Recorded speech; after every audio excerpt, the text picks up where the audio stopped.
कि काफ़ी सारे स्टूडेंट अपना पूरा सेमेस्टर तबाह कर बैठते हैं इस तरह की 5-6 छुट्टियां मिलने की सूरत में।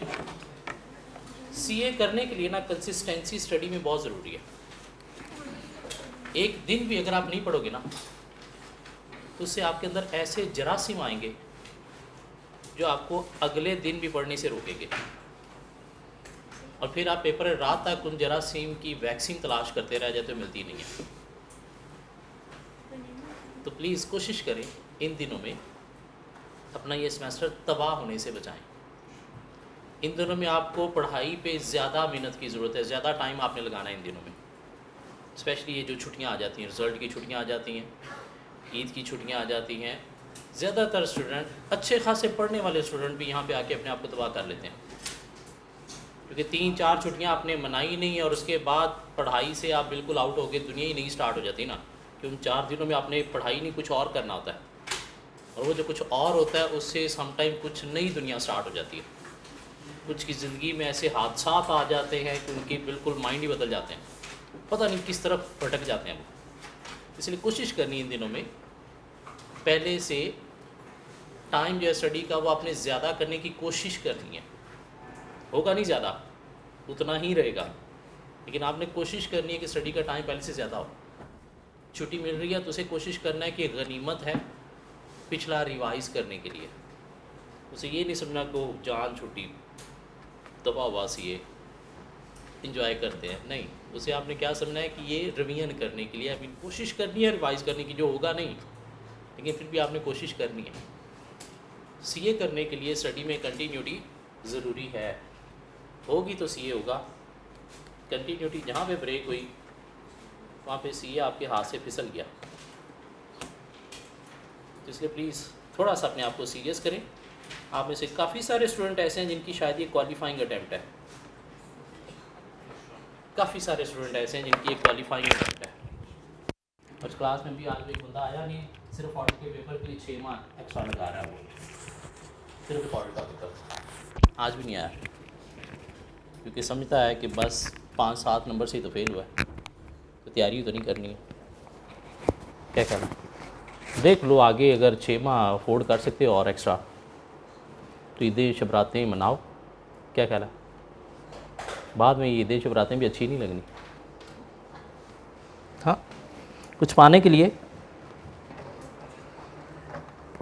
लिए बहुत कुछ खोना पड़ता है, कुछ नहीं, आजकल के दौर में बहुत कुछ खोना पड़ता है। और अगर आप ये कहो कि बगैर कुछ खोए आपकी याशियाँ भी चलती रहें, सीए भी हो जाए, सब कुछ हैप्पी रहे, तो ऐसे नहीं होने वाला। कुछ चीज़ें आपको सेक्रीफाइस करना पड़ेंगी। हाँ, ईद वाले दिन लेक्चर नहीं मैं दे रहा, लेकिन आप लोगों को खुद से अगर ईद वाले दिन टाइम मिल जाता है, क्योंकि बकरे ना तो आपने ज़िबा करने हैं ना आपने पकाना है, आपने तो सेट बैठ के खाना ही है ना, ऑर्डर लगाना है जी फ़लाँ चीज़ आ जाए, हाज़िर हो जाएगी, ठीक हो गया, तो खाना ही है ना। तो अगर टाइम मिले तो किताब घंटा को अगर खोल लें तो मतलब कोई मुज़ाहिका तो नहीं है। हाँ, उससे क्या होगा, लर्न कुछ नहीं होगा, लेकिन एटलीस्ट चलो चीज़ें रिवाइज़ तो हो जाएंगी ना, दिमाग के अंदर वो स्टडी की कंटिन्यूटी तो चलती रहेगी। वो तो गोश्त खा खा के वो दिमाग आपके मौफ तो नहीं ना होंगे। हाँ, उन्हें हरकत में रखना है। क्या फिर में वापस आगे पढ़ते हैं हम, क्या हो गया, क्या बातें कर रहा है तू?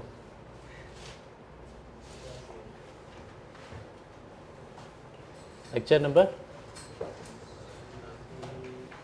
73, कुछ चैप्टर 7 हम कवर कर रहे थे, और चैप्टर 7 में हमारे पास 3 टॉपिक हैं, एक इन्वेंट्री सिस्टम, एक नॉन करंट एसेट्स और एक cash.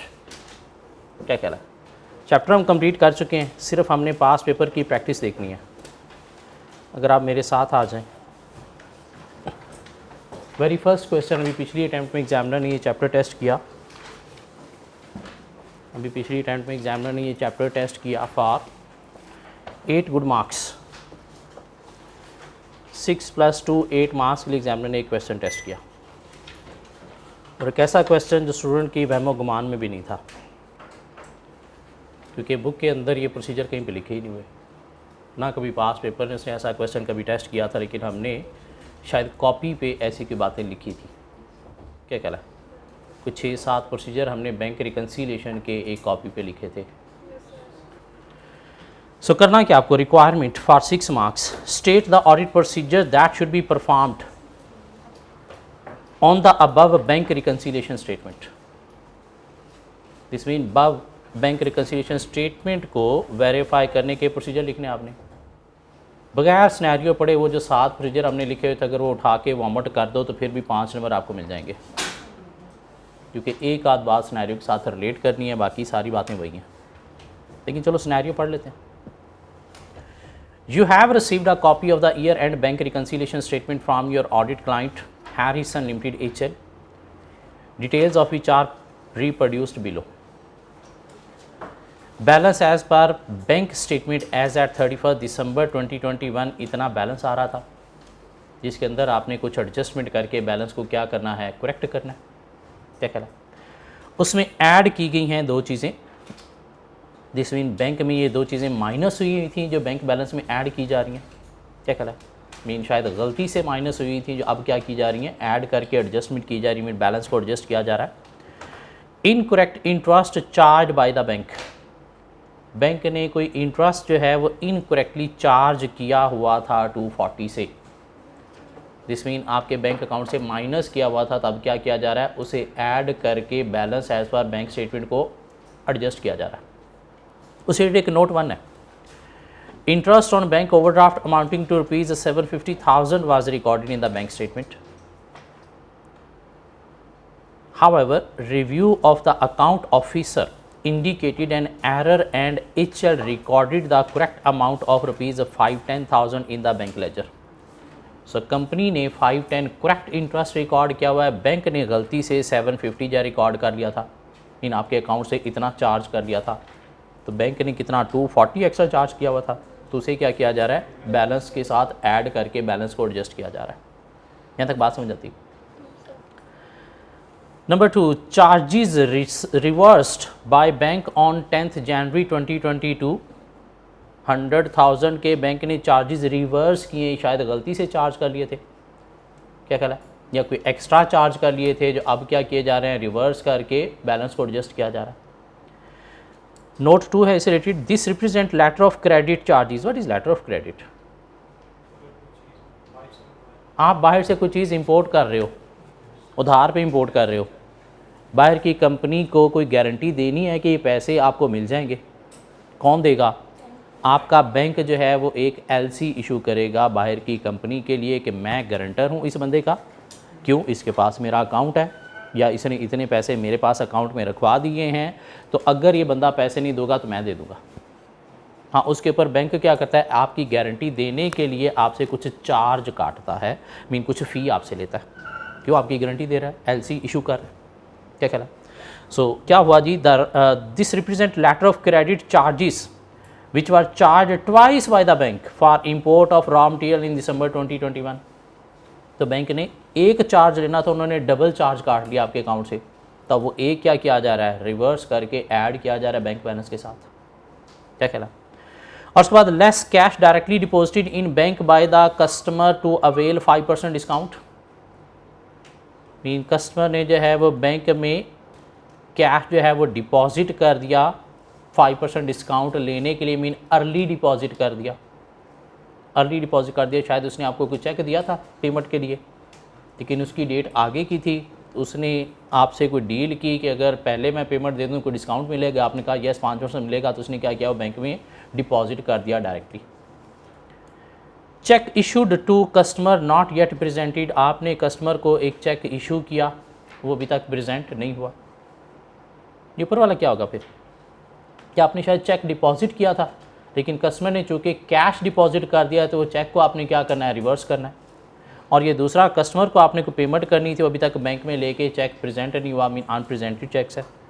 And cheque signed but not yet handed over to suppliers, कुछ चेक आपने साइन किए हैं, मीन पेमेंट कर दी हैं, लेकिन अभी तक सप्लायर को आपने हैंड ओवर नहीं किए, तो दिस मीन ये आगे पेमेंट जानी है करंट मंथ की, तो इसलिए करंट मंथ में इसे भी क्या किया जा रहा है, लेस किया जा रहा है बैलेंस में से। सामने क्या करना है, बैंक रिकन्सिलिएशन परफॉर्म करने के प्रोसीजर लिखने हैं, तो हमने ओपनिंग बैलेंसेस को वेरीफाई करना है, कहाँ से, from previous accounting records. Closing balance को वेरीफाई करना है, कहाँ से, बैंक कन्फर्मेशन लेटर से। क्या कहला है, अब थोड़ा सा इसमें अगर हम आ जाएं, पहली बात तो हम क्या देख रहे हैं जी कि बैंक ने क्या किया है, वो जो 240 क्या था, 240 क्या था, इंटरेस्ट जो है वो एक्स्ट्रा चार्ज किया हुआ है, क्या कह रहा है। तो हमने इंश्योर करना है कि ये एडजस्ट हो के कैश बुक भी इसके अगेंस्ट एक्यूरेटली रिकॉर्डेड है। उसके बाद अगर हम देखें तो बैंक ने जो है वो रिवर्स किया है कितना, 100,000 अमाउंट जो डबल चार्ज किया हुआ था। तो हम इंश्योर करेंगे रिकॉर्ड से कि वाकई ही 100,000 अमाउंट ही बनती है, इसे डबल नहीं बनती। बाकी आप ऑन जनरल प्रोसीजर लिख दो कि अनप्रेजेंटेड चेक्स को आपने कैसे वेरीफाई करना है कि नेक्स्ट मंथ में क्लियर हो रही हैं या नहीं हो रहे, अनक्रेडिट को कैसे चेक करना है, बैंक के चार्जेस को चेक करना है। हाँ, इसमें एक बात और थी कि कस्टमर ने जो है वो 5% डिस्काउंट लेने के लिए कैश डिपॉजिट कर दिया, तो इंश्योर करना है कि जो कैश डिपॉजिटेड है ये कैश बुक में रिकॉर्डेड भी है और 5% डिस्काउंट के अगेंस्ट कस्टमर अकाउंट जो है वो एडजस्टेड भी है। क्या ख्याल है? मीन ये तीन बातें साथ रिलेट करेंगे, नंबर 1 पॉइंट, नंबर 2 और नंबर 3, और बाकी ऑन जनरल आप जो भी बैंक रिकन्सिलिएशन के प्रोसीजर है वो सारे के सारे लिख दोगे। रिलेट ना भी करो, सारे के सारे बैंक रिकन्सिलिएशन वाले प्रोसीजर जो हमने लिखे हुए तो एज इट इज़ छापा लगा दो, फिर भी 4-5 नंबर आपको मिल जाएंगे। पास होने के लिए में 3 नंबर चाहिए। एक बिल्कुल डिफरेंट टाइप का क्वेश्चन था जैसा आज तक कभी एग्जामिनर ने टेस्ट नहीं किया था। 7 2 नंबर के लिए क्वेश्चन और है इसी का part. Briefly discuss whether the clients year and bank reconciliation provide evidence about receipt and payment cut off. Bank reconciliation से क्या आप रिसीट एंड पेमेंट्स का कट ऑफ टेस्ट कर सकते हो? कट ऑफ का मतलब क्या है? ट्रांजैक्शन करेक्ट पीरियड में रिकॉर्ड हो रही है या नहीं हो रही। तो क्या बैंक रिकन्सिलिएशन से ये चीज़ें वेरीफाई हो सकती हैं? यस, की जा सकती हैं। क्यों? डेट वाइज जो है रिसीट पेमेंट आ रही होती हैं बैंक स्टेटमेंट के अंदर, तो आप देख सकते हो कि अपने करेक्ट पीरियड में अगर आ रही है तो उसकी रिकॉर्डिंग करेक्ट पीरियड में है या नहीं। कैसे? By comparing with accounting records. क्या ख्याल है? आंसर दिया इससे दोनों पर क्लियर। क्वेश्चन नंबर 2 हम कर चुके हैं, क्वेश्चन नंबर 3 हम कर चुके हैं, क्वेश्चन नंबर 4 हम कर चुके हैं, 5 कर चुके हैं, 6 कर चुके हैं। 6 कर चुके हैं? नहीं, 6 का पार्ट बी कर चुके हैं। पार्ट ए है over cash cell and cash handling पे क्या कंट्रोल होने चाहिए।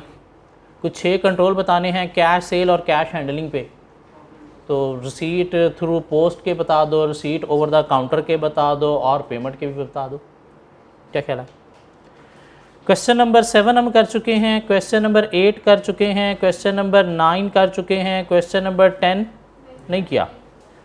Question number 10 for 7 marks. Briefly describe the key controls which you as an auditor expect to find in respect of receipt and payments. Receipt and payments related आप क्या control लिखोगे? तो हमने पढ़े हुए रिसीट पोस्ट के भी, ओवर द काउंटर भी और पेमेंट के भी।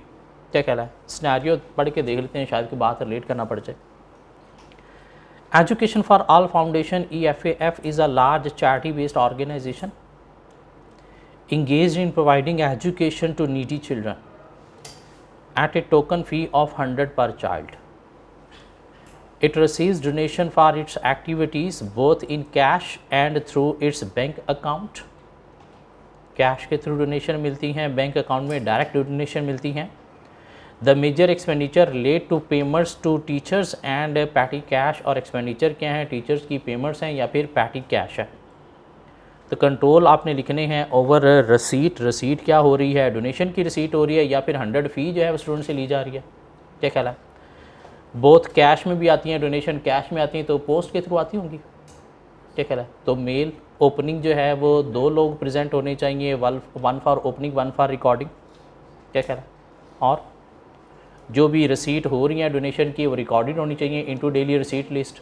यहाँ पे टी रोल की बात तो नहीं ना आएगी। क्या ख्याल है? टी रोल की बात नहीं आएगी, यहाँ डेली रसीट लिस्ट में रिकॉर्डेड होनी चाहिए। जो रसीट हो रही हैं वो प्रॉम्प्टली बैंक भी होनी चाहिए। एक इंडिपेंडेंट पर्सन को रसीट जो डिपॉजिट स्लिप्स हैं बैंक में जो डिपॉजिट हुई हैं उनको डेली रसीट लिस्ट के साथ कंपेयर रिकनसाइल भी करना चाहिए। क्या ख्याल है? फिर स्टूडेंट से जो है वो 100 फ़ी पर चाइल्ड जो है वो भी कलेक्ट हो रही है, तो आपने क्या करना है? इस फ़ी को कंपेयर करना है विद स्टूडेंट रिकॉर्ड्स भी कि कितने नंबर ऑफ़ स्टूडेंट्स है और कितनी फ़ी आपने रिकॉर्ड की हुई है। क्यों? ओवर स्टेटेड तो नहीं है कहीं कि नंबर ऑफ़ स्टूडेंट कम है और फ़ी ज़्यादा लिखी हुई है। आप पेमेंट्स की अगर हम बात कर दें तो टीचर्स को पेमेंट की जा रही तो टीचर से सिग्नेचर लेने चाहिए। पेमेंट्स 2 सिग्नेचर्स को ऑथोराइज़ करनी चाहिए। क्या ख्याल है? और पेमेंट 2 सिग्नेचर्स को ऑथोराइज करनी चाहिए, टीचर से सिग्नेचर लेने चाहिए, पैटी कैश की भी साथ बात की गई है, तो पैटी कैश के वाउचर्स जो हैं वो आपको सिक्वेंशली मेंटेन करने चाहिए। पैटी कैश का जो है वो भी फिज़िकल कैश काउंट के साथ रेगुलर बेसिस पे रिकन्सिलेशन परफॉर्म करनी चाहिए। मिला के कुछ साथ आपने कंट्रोल्स लिखने, क्या कहला, पैटी कैश भी है, कैश पेमेंट भी है, कैश रिसीट भी है, तो 7 बातें तो की जा सकती। एक दफ़ा हाथ से अटेम्प्ट कर लेना है जी। क्वेश्चन 11 हम कर चुके हैं, क्वेश्चन 12 भी हम कर चुके हैं। क्वेश्चन 13, 12 नंबर के लिए question. Question 13, identify 6 strengths in Latham's internal control in respect of non-current asset and explain why they may reduce control risk।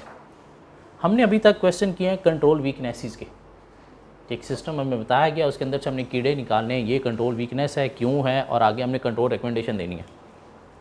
अब उसने कहा कि नहीं, आपने कीड़े नहीं निकालने, अब आपने देखना है क्या अच्छे अच्छे कंट्रोल्स हैं वो आइडेंटिफाई करने हैं, और उसके बाद एक्सप्लेन करना है कि अच्छा क्यों है, मीन इससे कौन सा मसला था जो अवॉइड होगा। वीकनेस में हम बताते थे इससे मसला बिजनेस को फेस क्या करना पड़ेगा, तब बताना है कि इससे कौन सा मसला अवॉइड होगा। कंट्रोल स्ट्रेंथ 6 और साथ उनकी एक्सप्लेनेशन देनी है कि अच्छे कैसे। Latham company is a large engineering company with 10 manufacturing units throughout the country in which it is located. The manufacturing process is capital intensive and the company holds a wide variety of plant and equipment. कोई control strength नहीं, company की information दी, company क्या करती है, कोई manufacturing करती है, कोई लार्ज इंजीनियरिंग कंपनी है, और wide variety of plant equipment company के पास, मीन हैवी एसेट्स हैं। The finance director is responsible for the preparation of a non current asset budget annually which is based on a 5-year budget approved by the whole board of director after consultation with the audit committee. This annual budget, which is also approved by the full board, is held on computer file and is authority for a issue of a purchase order. तो पहली बात तो जो purchase order हैं वो properly authorised हैं according to budget, mean plan ही order place हो रहे हैं, तो इससे क्या होगा, अननेसेसरी परचेजिंग जो है उसे अवॉइड करने में हेल्प मिलेगी। एक तो ये कंट्रोल स्ट्रेंथ है। दूसरा, जो बजट अप्रूव कर रहा है वो कौन कर रहा है, फुल बोर्ड, और फाइनेंस डायरेक्टर भी उसमें इंक्लूड है। क्या कह रहा है, तो इसका फ़ायदा क्या है, इससे बिज़नेस का फाइनेंस मैनेज करने में भी हेल्प मिलेगी, मीन प्रॉपर जो है वो नीड फॉर एसेट को कंसीडर करते हुए ही बजट अप्रूव किया जाएगा। क्या ख्याल है, जिससे बिज़नेस की लाइबिलिटीज़ को कंट्रोल किया जा सकता है, यूँ भी कह सकते हो आप। तो 2 कंट्रोल स्ट्रेंथ मिलती हैं कि परचेजिंग एक तो ऑथोराइज हो रही है प्रॉपर, कैसे, बजट के थ्रू, और दूसरा बजट कौन अप्रूव कर रहा है, फुल बोर्ड, मीन सारे बोर्ड मेंबर उसमें इंक्लूडेड है। हर कोई नीड देखेगा कि वाकई एसेट ज़रूरी है, साथ पैसा फाइनेंस डायरेक्टर भी देख रहा है कि हमारे पास है या नहीं है, ताकि कैश फ्लो को भी मैनेज किया जा सके, उसके बाद बजट प्रिपेयर किया जा रहा है। When the item of plant and equipment is delivered to the company, a pre-numbered good received note is prepared, a copy of which is sent to accounting department and used to update the non-current asset budget to reflect the moment. तो on receiving GRN pre number बनाया जा रहा है, इससे completeness of recording जो है वो ensure होगी। क्या कह रहा है, और क्या किया जा रहा है, उसके अगेंस्ट बजट को भी अपडेट किया जा रहा है, मीन कंपेयर किया जा रहा है बजट के साथ, एक तो देखने के लिए कि वाकई ही हमारी नीड थी, और दूसरा साथ बजट को अपडेट भी किया जा रहा है ताकि डबल जो है वो ऑर्डरिंग ना हो सके। The equipment is carefully inspected bye protection personal and tested for proper operation. ये भी अच्छी बात है कि ऑन रिसीविंग द एसेट आप क्या कर रहे हो, क्वालिटी चेक परफॉर्म कर रहे हो, मीन इंश्योर कर रहे हो कि ओनली जो है वो प्रॉपर ऑपरेटेड एसेट्स ही बिज़नेस में रिसीव होने चाहिए। कोई डिफेक्टिव एसेट्स हैं तो वो अभी हमें क्या कर देने हैं, रिटर्न कर देने।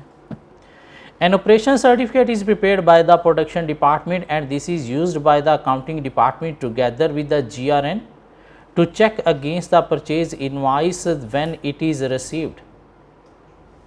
तो यहाँ पे क्या किया जा रहा है, इनवॉइस पेमेंट करते वक्त भी आप क्या कर रहे हो, GRN के साथ कंपेयर कर रहे हो जिससे इंश्योर होगा कि पेमेंट्स जो हैं वो अगेंस्ट परचेज एसेट ही हो रही हैं, मीन अननेसेसरी पेमेंट्स जो है वो भी अवॉइड होंगी। तो क्या बातें कर रही हमने, एक बजट के अकॉर्डिंगली प्रॉपर ऑथराइजेशन हो रही है, बजट फुल बोर्ड देख रहा है जिससे लाइबिलिटीज़ कंट्रोल होंगी। जब एसेट आता है तो आप क्या कर रहे हो, GRN प्री नंबर प्रिपेयर कर रहे हो जिससे जो है कंप्लीटनेस ऑफ रिकॉर्डिंग इंश्योर होगी। एसेट की इंस्पेक्शन की जा रही है ताकि डिफेक्टिव एसेट का लॉस बिजनेस को ना फेस करना पड़े। और क्या किया जा रहा है, इनवॉइसेस को कंपेयर किया जा रहा है GRN के साथ ताकि इंश्योर किया जा सके कि payment made according to asset received ही है। At the same time as the purchase invoice enter the purchasing system, a computerized non-current asset register is updated. Access to the non-current asset register is restricted to the personnel in the accounting department only. ये control है कि access control over asset record जो है वो अच्छे maintain हैं, जिसे क्या होगा, misuse of asset and after that removing from the system को अवॉइड किया जा सकता है। On a rolling basis, rolling mean monthly basis, on a rolling basis throughout the year the non-current asset register is compared to plant and equipment on site by accounting department personnel using identification number in the register and permanently marked onto each item in the factory। कि तो क्या किया जा रहा है, asset के साथ physical जो है वो क्वांटिटी चेक की जा रही है जिससे इंश्योर किया जा रहा है कि एसेट वाकई ही कंपनी के अंदर एग्जिस्ट करता है, मीन एग्जिस्टेंस को वेरीफाई किया जा रहा है जिससे कोई थेफ्ट या मिसयूज़ ऑफ एसेट भी रोका जा सकता है। और फिर एक और भी कंट्रोल अच्छा है कि एसेट का कोई आइडेंटिफिकेशन नंबर दिया जा रहा है, नंबर से क्या किया जा सकता है, ट्रेस किया जा सकता है asset belong to the company. अगर कंपनी में नहीं है, कहीं मिसयूज़ भी हो गया है तो नंबर से आप ट्रेस कर सकते हो कि asset belong to the company कौन सा है, और अकाउंटिंग डिपार्टमेंट कर रहा है, ये भी कह सकते हैं जी। कुछ 6 कंट्रोल स्ट्रेंथ और साथ एक्सप्लेनेशन देनी है कि बिज़नेस के लिए कैसे स्ट्रेंथ है, मीन बिज़नेस के ऊपर इसका पॉजिटिव इम्पैक्ट क्या। क्वेश्चन 14 कर चुके हम, क्वेश्चन 14 कर चुके हैं। Question 15 5 + 5 10 marks. Requirement of the question, list and explain the reason for the audit test you should perform to check the completeness and accuracy of the sale figure in TT's financial statement। क्या करना है, list and explain the reason for the audit test you performed, mean with reason आपने audit test जो है वो लिखने हैं। किस चीज़ को टेस्ट करने के, सेल की कंप्लीटनेस और एक्यूरेसी को वेरीफाई करने के, सेल की कंप्लीटनेस और एक्यूरेसी को वेरीफाई करने की। कंप्लीटनेस सेल्स की, ऑर्डर से GDN की तरफ, GDN से PIR की तरफ मैचिंग, GDN से इनवाइस की तरफ मैचिंग, इनवाइस से लेजर की तरफ मैचिंग। तो देखते हैं ऐसा कोई सीक्वेंस मिल गया तो बातें लिख देंगे, कुछ एनालिटिकल प्रोसीजर बीच में लिख देंगे कंपैरिजन के लिए, अमाउंट्स वगैरह को रिकैलकुलेट कर लेंगे जहाँ से एक्यूरेसी वेरीफाई हो जाएगी। You are the external auditor of Tracy Transport, a public limited company TT. The company's year end is 31st March. You have been the auditor since the company was formed 24 years ago to take advantage of the increase in goods being transported by road. So 24 सालों से आप company के auditor हो। क्या कह रहा है, क्या कह रहा है, you have been the auditor since the company was formed 24 years ago. इन 24 सालों से आप कंपनी के ऑडिटर हो, मरे ना आप हो ना कंपनी मरी है। To take advantage of the increase in goods being transported by road, और कंपनी एडवांटेज ले रही है किस चीज़ का, गुड्स जो ट्रांसपोर्ट होती हैं बाय रोड उनका। ट्रेसी ट्रांसपोर्ट, दिस मीन कोई ट्रांसपोर्टर्स हैं, ट्रक शक चलते हैं इनके। Many companies need to transport their goods but didn't always have sufficient vehicles to move them. TT therefore purchased 10 vehicles and hired these to haulage companies for amounts of time ranging from 3 days to 6 months. So company क्या करती है, अपने इसके कोई vehicles हैं, mean truck हैं, जो company rent पे प्रोवाइड करती है। किसको, हॉलेज कंपनी को। हॉलेज कंपनी कौन होती हैं, डिलीवरी कंपनीज। मीन खुद डिलीवरीज नहीं करती, खुद कंपनी क्या करती है, अपने एसेट लीज पे बोले तो रेंट पे देती है। The business has grown in size and profitably and now has over 550 vehicles on hire to many different companies. At any one time between 5 and 20 vehicles are located at the company premises where they are being repaired. The rest could be anywhere on the extensive road network of the country it operates in. तो 5 से 20 तक company के अंदर repair maintenance के operation में होते हैं, बाकी रोड्स पे चल रहे होते हैं। Full details of all vehicles are maintain in a non current asset register. Booking for hire of vehicles are received either over the telephone or via email in TT's office. Sale order कहाँ पे मिलते हैं? Telephone के through या फिर email के through. तो क्या कर सकते हो आप, जो ऑर्डर की मैचिंग करनी है किसी जीडीएन वगैरह के साथ, तो आप जो है वो ऑर्डर कहाँ से लोगे? वाया टेलीफोन जो रिकॉर्ड हैं या जो ईमेल्स ऑर्डर की रिसीव हो रही हैं वो आप सैंपल लोगे। A booking clerk check the customer credit status on the receivable ledger and then the availability of vehicle using the vehicle management system software on TT's computer network। तो आपने check करना है वाकई क्रेडिट वर्थीनेस कस्टमर की check की जा रही है नहीं की जा रही, क्रेडिट स्टेटस चेक किया जा रहा है नहीं किया जा रहा। तो क्या करोगे? सिलेक्ट करोगे सैंपल। ये कंट्रोल्स है ना कि उसने ऑडिट टेस्ट कहा है आपको, सब्सटेंटिव प्रोसीजर नहीं कहा। ऑडिट टेस्ट के अंदर test of control substantive procedure दोनों आ जाएंगे। क्या ख्याल है? सो क्या करोगे? Select a sample of orders, select a sample of orders received through emails and telephone and test for evidence that customer credit status is properly checked। कैसे? by comparing with customer ledger, by comparing with customer ledger।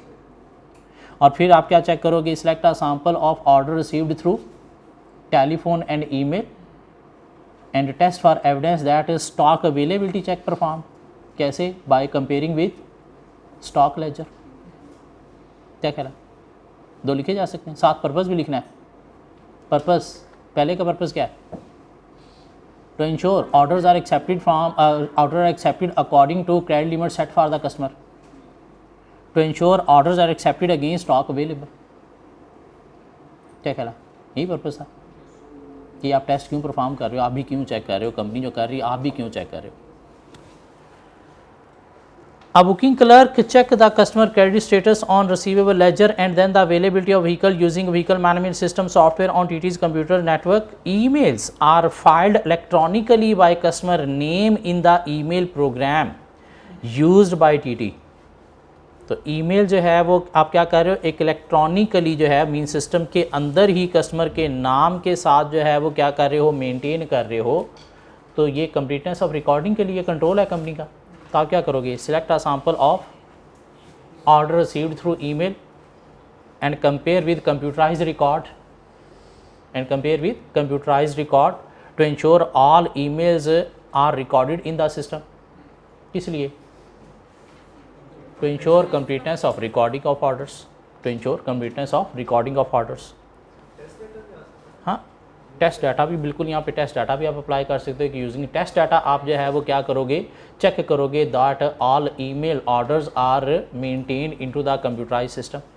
ये भी कहा जा सकता है। If the customer's credit rating is acceptable and a vehicle is available the booking is entered into the VMS and confirmed to the customer using the telephone और email. Mean अगर customer की credit worthiness भी अच्छी है, stock भी available है, तो system के अंदर उसका ऑर्डर जो है वो कंफर्म किया जाता है और उस कस्टमर को ईमेल या टेलीफोन के थ्रू इन्फॉर्म किया जाता है। तो क्या करेंगे कि वाकई ही सारे के सारे ऑर्डर सिस्टम में अपडेट हो रहे हैं। इसलिए भी क्या करेंगे? कंपेयर कर लेंगे कस्टमर ऑर्डर को किसके साथ? रिकॉर्ड इन VMS के साथ। To ensure all orders have been recorded and updated into the system है या नहीं है। Booking information is then transferred within the network from the VMS to the receivable ledger program where a sale invoice is raised। इन उसके बाद cell invoice raise की जाती है। तो क्या करेंगे?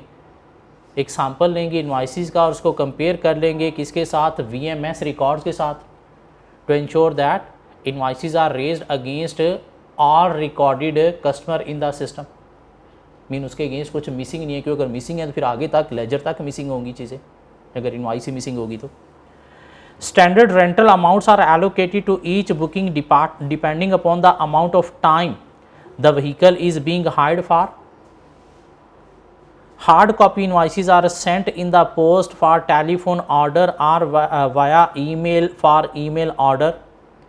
आप एग्जाम्पल लो लोगे किसका, इनवाइसेस का, और उसका रिकैलकुलेट कर लोगे अमाउंट टू चेक एक्यूरेसी के अमाउंट एक्यूरेट है या नहीं है। The main class of asset on TT's balance sheet is the vehicle. The net book value of the vehicle is 6 million out of total shareholders funds of 15 million as at 31 March. तो 5 procedure लिखने थे वो तो हमने लिख लिए। क्या कहला, क्रेडिट वर्थीनेस चेक कर ली, स्टॉक अवेलेबिलिटी चेक कर ली, सिस्टम के अंदर आपने जो है रिकॉर्डिंग चेक कर ली कि रिकॉर्ड मेंटेन हो रहे हैं, इनवाइसेस को सिस्टम के साथ मैच कर लिया, और क्या किया, और आपने देख लिया कि रिकॉर्डिंग जो है वो कंप्लीट हो रही है नहीं हो रही। अब पार्ट बी देखिएगा, आपको आता है 5 नंबर के लिए। List and describe the audit work you should perform on the balance sheet figure for the vehicle in TT's financial statement for the year ending 31 March 2005। Mean vehicles क्या हैं, non current asset है, तो उसे verify करने के 5 procedure लिख दो, सारे के सारे मोमेंट कर दो।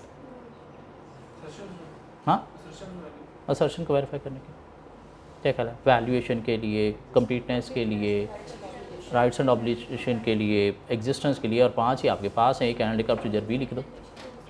क्वेश्चन नंबर 16 हम कर चुके हैं। क्वेश्चन 17 आप खुद से कवर करोगे। कैश का सिंपल सा क्वेश्चन, इतना औखा क्वेश्चन नहीं है, सिर्फ पार्ट ए देखना है, कंट्रोल वीकनेसेस और उनकी इम्प्लीकेशन टेस्ट की गई हैं। पार्ट 2 और 3 बिल्कुल स्ट्रेट फॉरवर्ड है। तो चैप्टर 7 मेरी तरफ से ख़त्म हो गया। होपफुली डे आफ्टर टुमारो हम इसका टेस्ट दे देंगे, वेंसडे को। क्या ख्याल है, पता नहीं इसके बाद क्या बनना है, कम से कम इतने चैप्टर तो हम कवर कर लें। बिल्कुल टेस्ट भी इंक्लूड होगा। ऑनलाइन पोर्टल आप लोगों को जो मिलेगा उसके अंदर सब कुछ होगा। लाइक आप ऑनलाइन स्टूडेंट हो, लेकिन मैं आप लोगों को रिक्वेस्ट करूंगा कि अगर आप फिज़िकल स्टूडेंट हो तो फिज़िकल आना है क्लास में जब भी होती है। ऑनलाइन का एक बहुत बड़ा नुकसान है कि हमें लग रहा होता है कि लेक्चर पढ़े हैं, आज नहीं भी हुआ तो कल तो हो जाएगा ना। और एक पढ़ने वाला स्टूडेंट डेली के 3 लेक्चर डेली कवर कर ले प्रॉपर्ली, बहुत बड़ी बात है। अगले दिन एक दिन अगर नहीं कवर किए तो 6 हो जाएंगे।